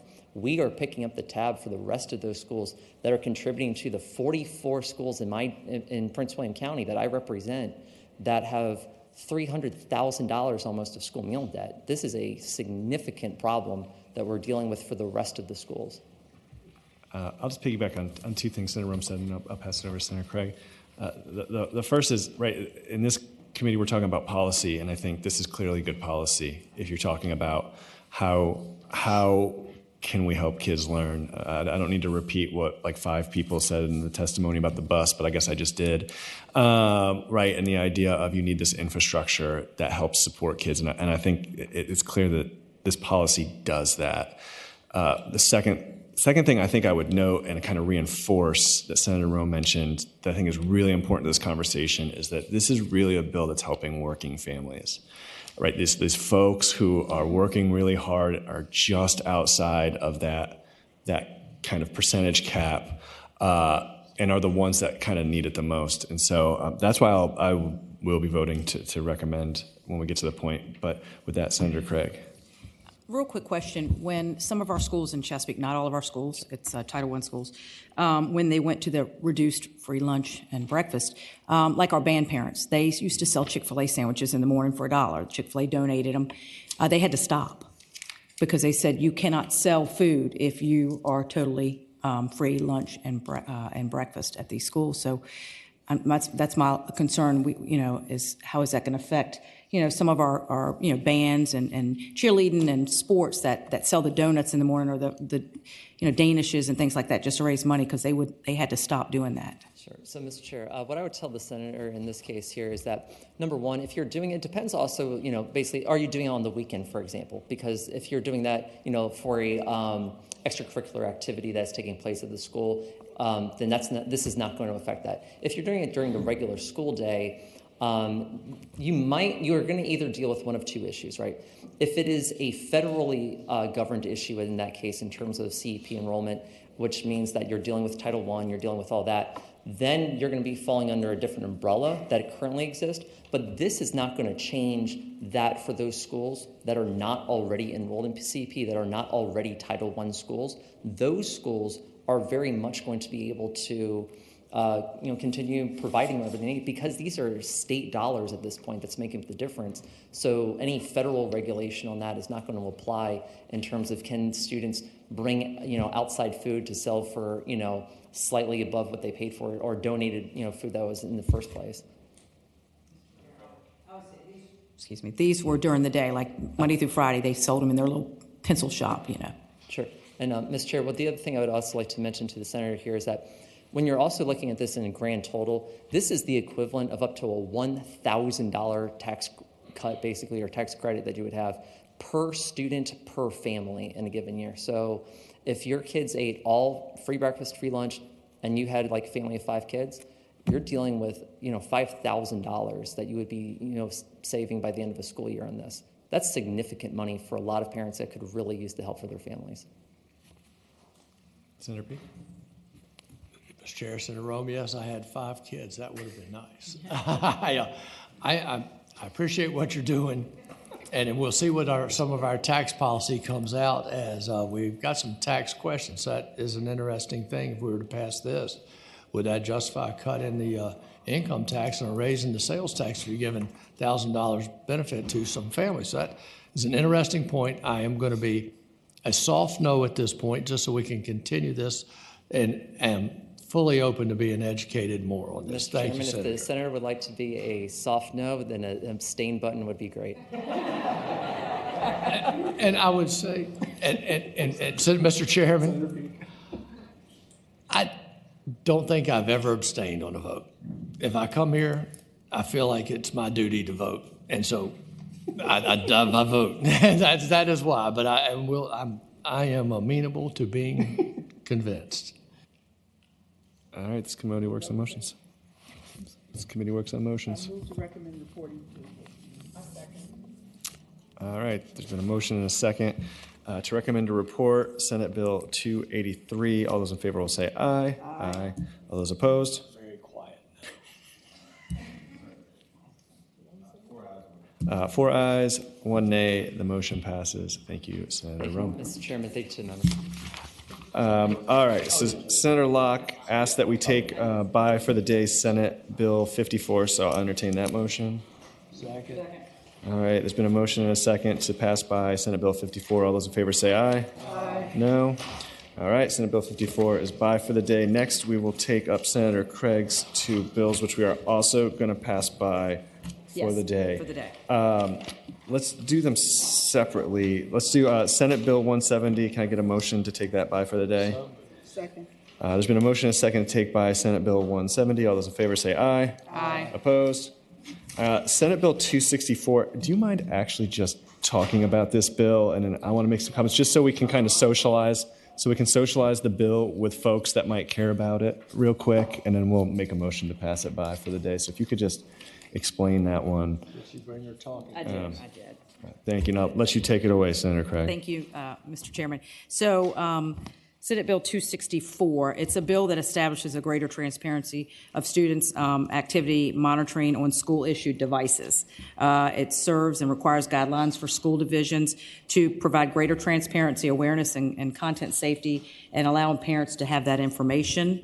The bill requires the Virginia Department of Education to establish and each school board to adhere to the requirement for public schools and divisions collecting and monitoring student activity and data available by November of 2024. There's a couple things that the bill does. It obtains, parents have to consent to monitor, for allowing the school to monitor or track the student activity and to collect data on such activity. They notify the parents of each enrolled student after the alert is created.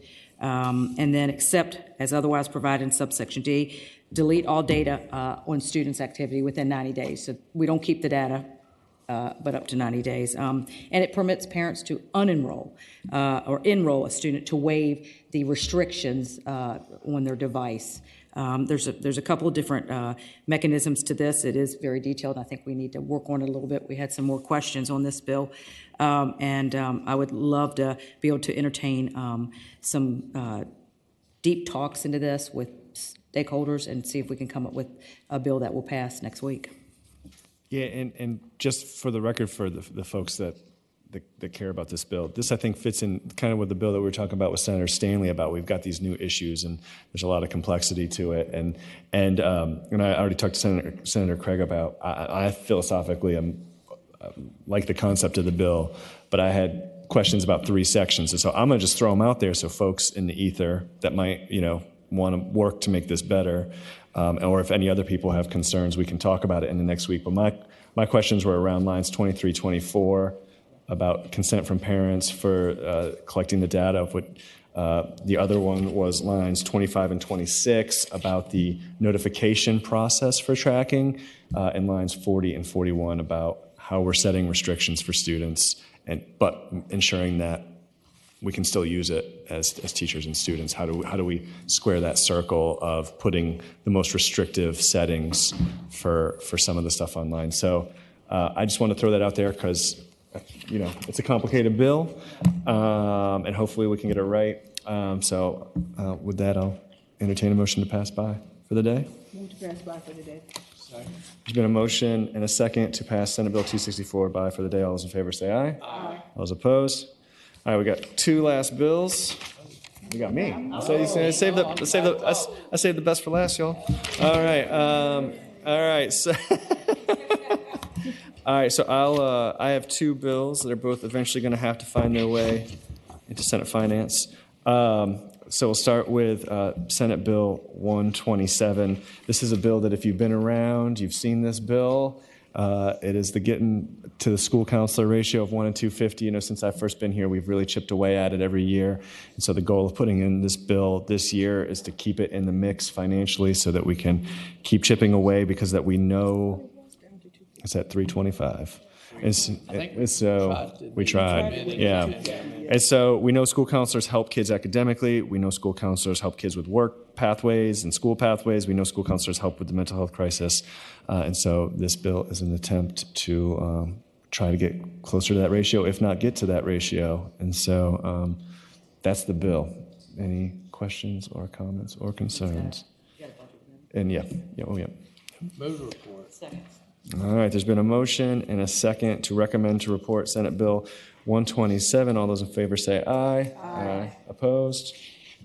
Ayes 5, no 0. That motion passes. All right, and then Senate Bill 128 is part of the JLARC recommendations. And so I think we're going to see, once again, a bunch of bills around the JLARC recommendations. And this pulls out recommendations 1 and 7. So I'll real quickly go over those, and then we have JLARC here, and I'll let them add anything that they think I didn't put in that needs to be discussed. But recommendation 1 has 4 technical adjustments to the SOQ formula and compensation supplement calculations. 1 is include all division central off positions in the SOQ formula. 2 is apply the costs of competing adjustment to faculty and transportation staff salaries in the SOQ formula, like the other SOQ recognized positions. 3 is remove the cap on adjustments to non-personnel cost assumptions in the benchmarking process to capture cost increases more accurately.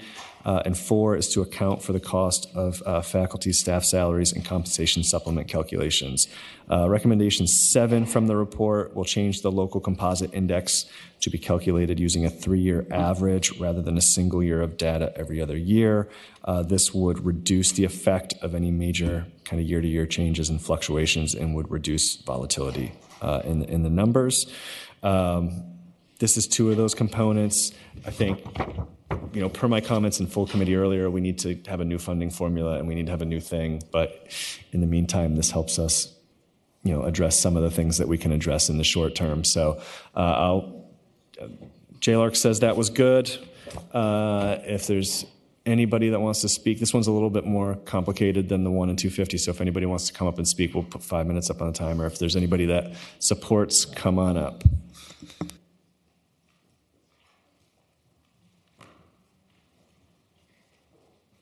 Mr. Chairman, members of the subcommittee, Stacey Haney on behalf of the Virginia School Boards Association. We are strongly in support of this legislation and in support of the JLARC recommendations. Thank you. Good afternoon. Again, Mr. Chair, members of the subcommittee, Jeremy Bennett, representing the Virginia Association of Counties. Reiterate what Stacey Haney had to say. We support this in the JLARC recommendations. Good afternoon, Mr. Chair and members of the subcommittee. Josette Bulova with VML. We also support this legislation and the other JLARC recommendations. Good afternoon, Dr. Emily Yen, VEA, supports this bill. Chairman, member of the committee, Tom Smith, Superintendent's Association. All that you describe are part of our top priorities this year. Thank you. Laura Gorin with the Commonwealth Institute. We, along with our partners in Fund Our Schools, support this bill and thank the patron for bringing it. Good afternoon. My name is Dr. Candace Lucas. I'm in support of this bill. We also request that you consider placing a cap on the legal fees that school divisions use. Thank you. Good afternoon, Mr. Chairman, members of the committee. VK supports this bill and supports the funding formula, taking a hard look at the funding formula is just its first steps. Thank you very much. Is there anybody in opposition? Committee members, any questions or comments? Yes.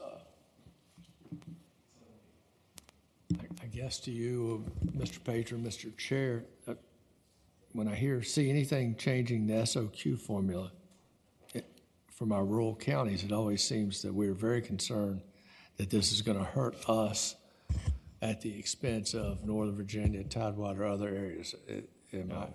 Tell me how wrong I am, please. You're very wrong. Good. This is going to help you. This is going to help. You're going to like this. This will help me. It's going to help you. We're going to stick it to Northern Virginia.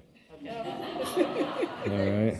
Mr. Chair, Mr. Chair, which is why when I heard VACO and Municipal League, I wanted to know that my assumption was wrong since they support this. Are you telling me this honestly? Yes. All right. Yes, sir.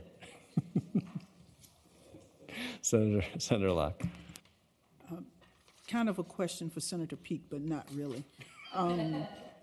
These are recommendations that came out of the JLARC report, which he probably didn't read.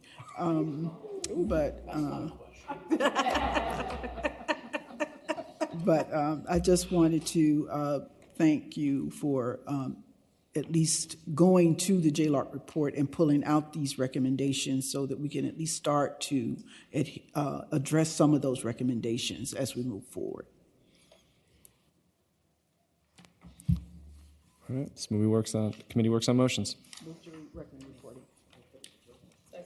There's been a motion and a second to report Senate Bill 128. All those in favor will say aye. Aye. Opposed? Ayes 5, no 0. The motion passes. And with that, we have accomplished our goal for today. So can I get a motion to adjourn? Can I get a motion to adjourn? Do we pass every JLARC report? Second the motion. What's that? Second the motion. To adjourn. Second. All those in favor, say aye. Aye. Opposed? To adjourn.